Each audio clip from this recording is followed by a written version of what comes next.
नाज़रीन, बहुत बड़ी खबर सामने आई है कि यमन इंटरनेट केबल्स काटने वाला है। जी हां, एक ऐसा अमल जो इसराइल और अमेरिका के लिए और यूरोप के लिए मुकम्मल तबाही लाएगा और उसके साथ साथ दुनिया के लिए भी बहुत बड़ा मसला पैदा होने वाला है। लेकिन उसके जिम्मेदार कौन है? इसराइल और अमेरिका। तो जंग अब नए फेज में दाखिल होती हुई नजर आ रही है और यह सबसे बड़ा कदम अब आने वाले एक दो दिनों में आप यमन की तरफ से देखेंगे तो सूरत हाल बिगड़ चुकी है, जंग फैल चुकी है। अब जंग सिर्फ गजा के एक छोटे से टुकड़े की नहीं रही, बल्कि जंग उससे भी कहीं ज्यादा एस्केलेट कर चुकी है और रिवर्स होने की कोई सूरत हाल नजर नहीं आ रही।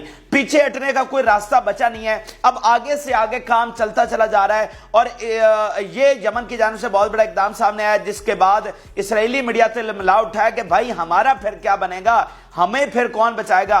तो ये जो बड़ी डेवलपमेंट हुई है, नक्शों के साथ आपको समझाएंगे कि ये कैसे पॉसिबल है और यमन ये कैसे कर सकता है, ये तफसीलात आपको बताएंगे। फिर नाज़रीन, ये भी बहुत बड़ी खबर सामने आई है कि चाइना ताइवान पर हमला करने वाला है। अब वो चाइना और ताइवान का गजा के साथ क्या ताल्लुक है वो भी आपको बताएंगे कि इसराइल और अमेरिका किस तरह से फंस गए और अमेरिका को अब चूज करना पड़ेगा कि किसको बचाना है और किसको कुर्बान करना है। नाज़रीन, यमन ने पहले दिन कहा था कि हमारी पॉलिसी मसल दिखाना नहीं है और हम सिर्फ बातें नहीं करेंगे बल्कि आपको करके दिखाएंगे और गजा की जो विक्ट्री है वो बाबुल मंदब से आएगी। तो रोज बरोज ये उनका अहद पूरा होता हुआ नजर आ रहा है, उनकी ये बात पूरी होती हुई नजर आ रही है। और यमन ने आज से 4 दिन पहले कहा था कि अब हम जंग के अगले मरहले में दाखिल होने वाले हैं, ठीक है ना। अब बात यहां से आगे जाएगी, अब बात पीछे नहीं आएगी। उन्होंने कहा था कि we have more ways to stop Israeli aggression, हमारे पास और भी जरिए हैं कि हम जो इसराइली अकड़ है ना वो निकाल सकते हैं, जो उनका गुरूर है ना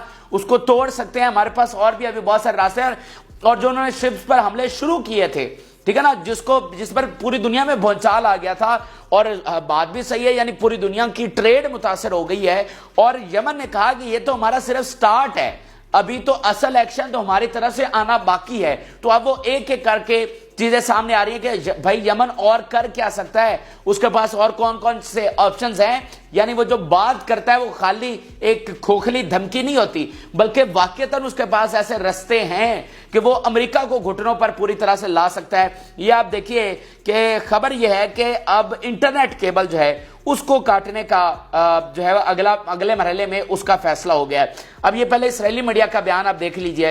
हौसीज in Yemen threaten to destroy internet and communication cables in Red Sea, ठीक है, सबूत आपको मिल गया। खुद इसराइली मीडिया कह रहा है कि जो यमन है वहां से इंटरनेट और कम्युनिकेशन केबल्स को काटने का जो है वो अगले फेज में ये फैसला हुआ है। अब ये कैसे हुआ है, यह मैप देखिए। इस मैप में आपको नजर आ रहा होगा कि जो इंटरनेट और कम्युनिकेशन की केबल्स हैं जो दुनिया को कनेक्ट कर रही हैं, यानी उधर वाली आधी दुनिया को, इधर वाली यूरोप, अमेरिका एंड देन इस तरफ एशिया और फिर ऑस्ट्रेलिया, न्यूजीलैंड, इन सब को जो कनेक्ट कर रही हैं, जो केबल सारी गुजर रही हैं वो सारी रेड सी से गुजर रही हैं, सही है। तो वो सारे यमन के कंट्रोल में है। तो यमन के पास ये सबसे बड़ा हथियार है। यानी आप मुझे बताएं कि अगर ये केबल्स काट दी जाती हैं तो फिर दुनिया किस तरह से सर्वाइव करेगी? दुनिया तो 1 घंटा नहीं चल सकती। यानी ये जो हमने इतने सालों लगाकर ये तरक्की की है वो तो सारी दफन हो जाएगी इस एक एक्शन के साथ। मतलब समझ नहीं आ रही कि ये दुनिया इसके बाद चलेगी कैसे। और यमन ये कर सकता है, जो कि इसराइली मीडिया कह रहा है कि उसने ये सारी बात की है और यमन ये कह रहा है कि हमारे पास मोर वेज हैं, जब हम नेक्स्ट स्टेज में जाएंगे तो हम ये सारी नई चीजें जो है वो करेंगे। तो ये तो यमन बिल्कुल कर सकता है, ये सारी चीजें उसके अंडर हैं। तो अब इसका इल्जाम किस पर आएगा? क्या यमन पर आएगा? बिल्कुल नहीं। क्यों? क्योंकि यूनाइटेड नेशन में जो कुछ हुआ है वो इस बात का सबूत है कि इसके जिम्मेदार अमेरिका और इसराइल है। पूरी दुनिया ने इसराइल और अमेरिका के खिलाफ वोट किया, ठीक है। पूरी दुनिया ने कहा कि जंग रोको, लेकिन इसराइल और अमेरिका ने कहा कि हम जंग नहीं रोकेंगे। तो उस जंग के नतीजे में जो तबाही आएगी उसका जिम्मेदार कौन होगा? जंग छेड़ने वाला होगा। यानी हमने तो अपना क्या दिफा नहीं करना, यानी आप निहत्थे मजलूम पर बमबारी करते रहें और यमन वहां पर खामोश बैठा रहे।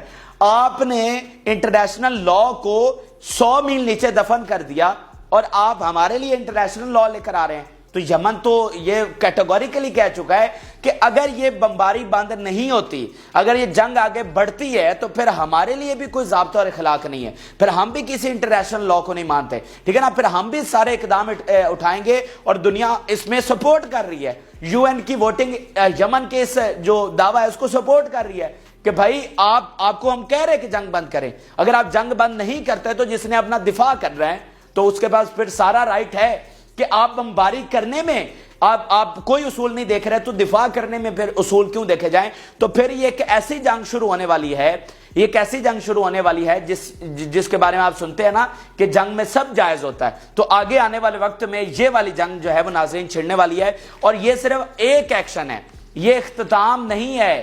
یمن کہہ رہا ہے کہ یہ اختتام نہیں ہے، یہ تو ایک ایکشن ہے، اس کے آگے بھی بہت ساری چیزیں ہمارے پاس اور ہیں، تو یہ بہت ہی خطرناک چیز۔ آپ یمن کا بیان دیکھیے، American warships are fighting ghost and threatening international navigation to prove to Israel its response to protect Israeli ships, ٹھیک ہے۔ پھر یمن نے یہ بھی کہا کہ پہلی دفعہ انہوں نے کہا ہے کہ international maritime trade is in a great threat due to Israel American policy, ٹھیک ہے۔ وہ اس میں کیٹیگوریکلی بتا رہے ہیں کہ یہ جو سارا کچھ ہو رہا ہے جو کہ اب پوری دنیا کی جو ٹریڈ ہے اس کو خطرہ لاحق ہو گیا ہے، تو اس کا ذمہ دار کون ہے؟ وہ امریکہ اور اسرائیل ہے، ٹھیک ہے۔ یہ اپنی اس چیز میں پوری دنیا کو متاثر کر رہے ہیں، اور پھر ہمارے لیے سب لیجیٹیمیٹ ہوگا، ہم امریکہ پر حملہ بھی ہمارے لیے لیجیٹیمیسی ہوگا، اور جو ہم اقدام اٹھا سکتے ہیں دین پھر ہم اٹھائیں گے۔ یعنی آپ اگر یو این مل کر، اگر ساری دنیا مل کر اگر غزہ کے اندر ایک قطرہ بھی نہیں بھیج سکتے تو پھر اس کی اہمیت کیا ہے؟ یو این کی کیا پھر اہمیت ہے، اور یو این کے بنائے گئے لا کی کیا اہمیت ہے اگر وہ غزہ کے اندر ایک پانی کا قطرہ بھی نہیں بھیج پا رہا؟ آپ کو پتا ہے ابھی یو این کی رپورٹ آئی ہے کہ 90% اس وقت لوگ وہاں پر قحط کا شکار ہو گئے، 90% آف دا پاپولیشن قحط کا شکار ہو گئی ہے۔ 8 لاکھ لوگ جو ہے وہ 2 دنوں کے بعد ان کو کچھ کھانے کو ملتا ہے، یہ یو این کی رپورٹ ہے، یہ اس وقت غزہ میں صورتحال ہے۔ اینڈ دین آپ کہتے ہیں کہ ہم ضابطے دیکھیں اور تمہارے لیے کوئی انٹرنیشنل لا نہیں ہے، تو یہ چیز یمن کیٹیگوریکلی کہہ رہا ہے اور وہ اس کو مان نہیں رہا ہے، تو یہ صورتحال اب پوری طرح سے اسکلیٹ ہو گئی ہے اور بہت خطرناک حد تک اختیار ہے۔ یعنی مجھے یہ سمجھ نہیں آ رہی کہ انٹرنیٹ کیبل کٹنے کے بعد، کمیونیکیشن کٹنے کے بعد دنیا کیسے چلے گی؟ یہ تو دنیا کے لیے اتنی بڑی تباہی ہوگی کہ جس کا آپ حساب ہی نہیں لگا سکتے، صرف 1 گھنٹہ یہ دنیا نہیں چل سکتی۔ پھر جو دنیا میں کرائمز یہ وہ، مطلب دیکھیں نا کہ افریقہ میں کیا صورتحال ہے، وہاں پر کتنی جنگیں وہاں پر چل رہی ہیں، سول وارز چل رہی ہیں، مطلب یہ تو پوری دنیا اتنا کرائسس پیدا ہو جائے گا کہ اس کو سنبھالنے والا کوئی نہیں ہوگا، ٹھیک ہے۔ تو یہ ساری خطرناک چیزیں اس وقت یمن کے ہاتھ میں ہیں اور وہ کر سکتا ہے، ٹھیک ہے۔ اب ریڈ سی کی صورتحال کیا ہے؟ تو ریڈ سی کی 80 to 90% جو ٹریڈ ہے وہ ختم ہو چکی ہے، ٹھیک ہے نا، کیونکہ جو ساری دنیا کی بڑی کمپنیز ہیں انہوں نے وہاں سے بین کر دیا ہے اور وہ افریقہ سے گھوم کر جا رہی ہیں، صرف چائنیز، رشین اور پھر باقی جو ان کے جو رکھتے ہیں، ان کی حمایت رکھتے ہیں، وہ سارے وہاں سے گزر رہے ہیں، لیکن میجورٹی آف جو ٹریڈ ہے وہ ختم ہو چکی ہے۔ یورپ کی ساری ٹریڈ ختم ہو چکی ہے، یورپ کا سارا آئل جو ہے وہ لویسٹ سطح پر آ چکا ہے۔ اس سے پہلے 90% آئل ریڈ سی سے گزر رہا تھا، آج 10 to 15% جو ہے وہ وہاں سے گزر رہا ہے، ٹھیک ہے۔ اب اس میں ایجپٹ کا کردار بھی بڑا شاندار رہا ہے، کیونکہ آپ دیکھیں نا کہ ایجپٹ صرف سوئز کینال سے $10 بلین کماتا ہے، تو آج وہ پوری طرح سے فلسطین کے ساتھ کھڑا ہے اور اس نے اس پر کوئی آبجیکشن نہیں کی اور یمن کے خلاف کوئی بیان نہیں دیا، حالانکہ یہ سارے جو مذاکرات ہو رہے ہیں وہ بھی ایجپٹ میں ہو رہے ہیں۔ ایرانی صدر نے پہلی بار مصر کے صدر کے ساتھ فون پر بات کی اور یہ پہلی ان کی کال ہوئی ہے، تو اس کو بھی بڑا غیر معمولی سمجھا جا رہا ہے۔ تو پورا جو مڈل ایسٹ ہے وہ اکٹھا ہو رہا ہے، ایک دوسرے کے ساتھ چل رہا ہے، اور ایجپٹ کا بھی اس کے یہاں پر کردار کو آپ کو سراہنا چاہیے۔